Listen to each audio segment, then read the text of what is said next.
What's up, guys? It's Chris here to give some quick, brief thoughts on last night's Mosley versus Mora pay-per-view card. I'm not going to go too in depth because I plan on talking about on the radio show in an hour's time, Science Vines Radio. I'll put a link in the information part as always, and if you can't catch it live, you can always catch the podcast or on demand anytime afterwards. Anyways, as for the pay-per-view, not a lot of people were looking forward to it. As far as not thinking it was worth the money, mostly for the main event.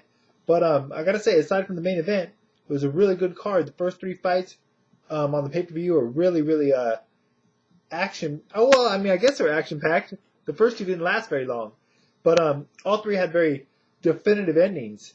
You know, spectacular finishes, which is something I think one of the main reasons why fight fans enjoy fights, because you never know when a fight's gonna end or how it's gonna end, and when they end in a spectacular fashion, you know, that's what that's what we tune in for. At least that's what I tune in for. Or, that's what I like to see more than anything else. Quick ending out of nowhere. We got three of those in a row. First off, we had the Daniel Ponce de Leon Antonio Escalante fight. I actually thought Escalante was going to win this fight. Thought he was a little bit more versatile. But unfortunately, he played right into Daniel Ponce de Leon's hands. Decided to slug it out. You know what? I got to give credit to De Leon. From the first round, it just looked like he was the bigger, more physical guy. And he seemed to be imposing his will even early on in the fight. Escalante was kind of playing into De Leon's hands with the slugging fest. But Ponce actually was using a jab more effectively than he has in the past. For the most part, he's kind of just been a guy that swings pretty wild, but he's actually picking up a little bit of technique finally. So can only benefit him because the guy is a very active guy and a hard puncher. So, anyways, good, pretty good action for the first couple rounds. Third round, Ponce de Leon absolutely starches Escalante out of nowhere with what I believe was a left hook.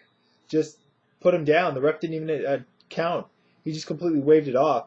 And rightfully so, Escalante was out. So really good win for Ponce de Leon. Puts him back in the mix at the top of the featherweight division. As for Escalante, he's been on a bit of a roll. Still an exciting fighter to watch.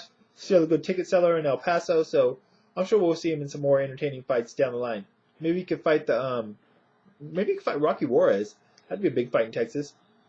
Anyways, next up we had Vicious Vivian Harris against Vicious Victor Ortiz.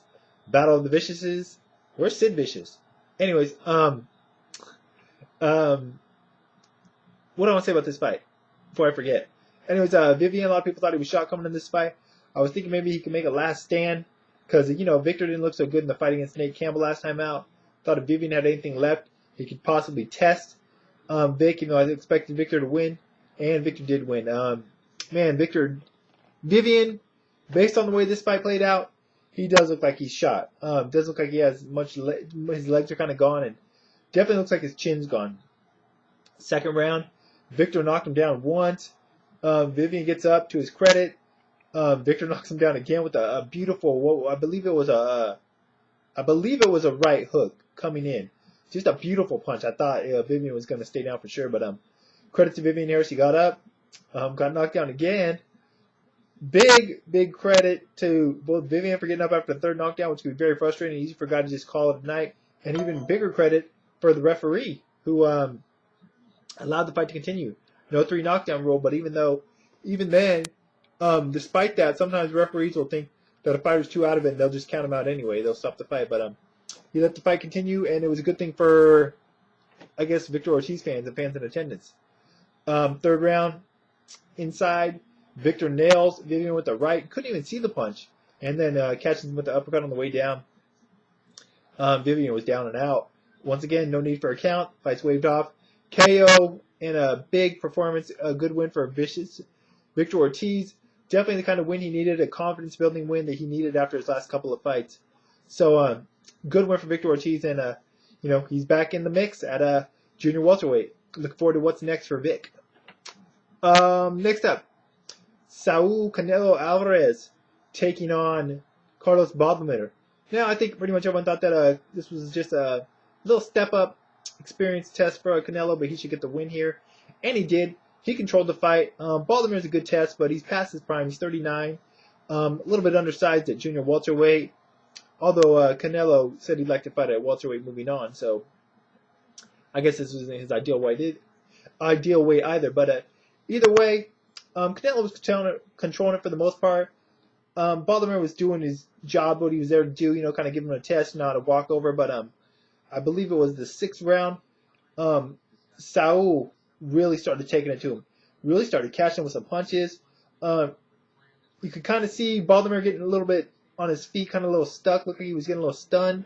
Surprisingly, because, Baldomero's got a hell of a chin, if nothing else, even at this stage of his career. But Canelo could see that Baldomero was hurt, that he was really catching with those shots, rights and lefts, and went for the kill. That's what I like. That's what you like to see.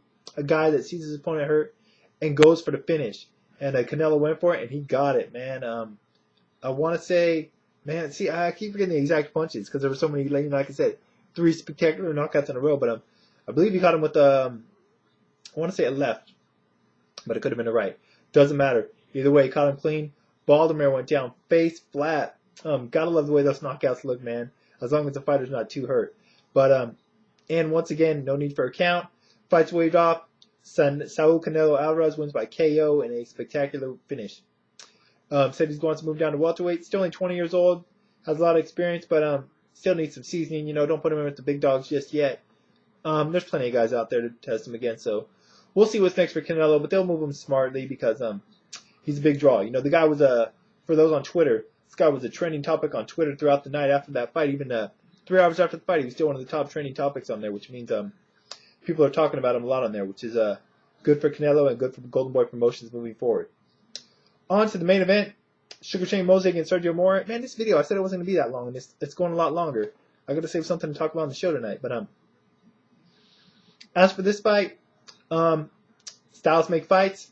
These styles made the ugly fight. Not a good fight at all. Not an entertaining fight.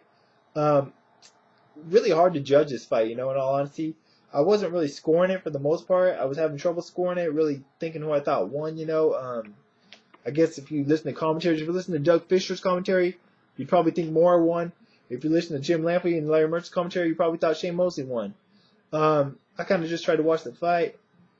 Honestly, I'll just say it, man. I was cool with the draw because, I saw people say it and I agree. Neither fighter did enough to really establish himself and set themselves as the winner. If I had to pick a winner, I kind of think that Sergio Mora did more to win the fight. Granted, Shane Mosley was the aggressor, but it's not about just being an aggressor. It's about effective aggression. I didn't think Shane was all that effective with a lot of his aggression. Sergio Mora fought his fight. The fight was more towards Sergio Mora's fight. Granted, his style is not very crowd appealing, and a lot of people don't like it, but the fight more so played out the way he would have wanted it to. Last couple rounds, Shane picked it up, rounds 11 and 12, the championship rounds. Not surprisingly, he's obviously a lot more familiar with those rounds and them counting than Sergio Mora is. I thought he swept the last 2 rounds, but I don't know. I mean, went to a draw. Like I said, I don't have a problem with it. I don't want to see a rematch. I don't think anybody else does. I don't even know if these two want to see it as a rematch. Shane Mosley said he was fine with the decision. So obviously he didn't really think he got jobbed or robbed. Sergio Mora thought he won the fight. So it kind of makes you think who really did win the fight. Shane was content with the draw. Sergio Mora wasn't. So it makes you wonder who really believed that they won the fight. And it seems like Sergio believed it more than Shane Mosley did himself. What's next for the guys? Sergio Mora, plenty of guys in the junior welterweight for him to fight. Actually, he probably needs to move to middleweight because he didn't make the weight. As for Shane, man, it looks like Shane's at the end of his career. He really just didn't pull the trigger enough as much as he would. Didn't have the energy level he usually does. Even though, like I said, he came on late in the last couple of rounds. But I don't know, man. He can still go out there and fight, but I don't think he's going to be able to compete at the highest level anymore, or at least win at the highest level. And if you're not there to win at the championship level, then you're kind of just there to collect a paycheck. And I don't know if Shane Mosley is that kind of fighter, but we'll see.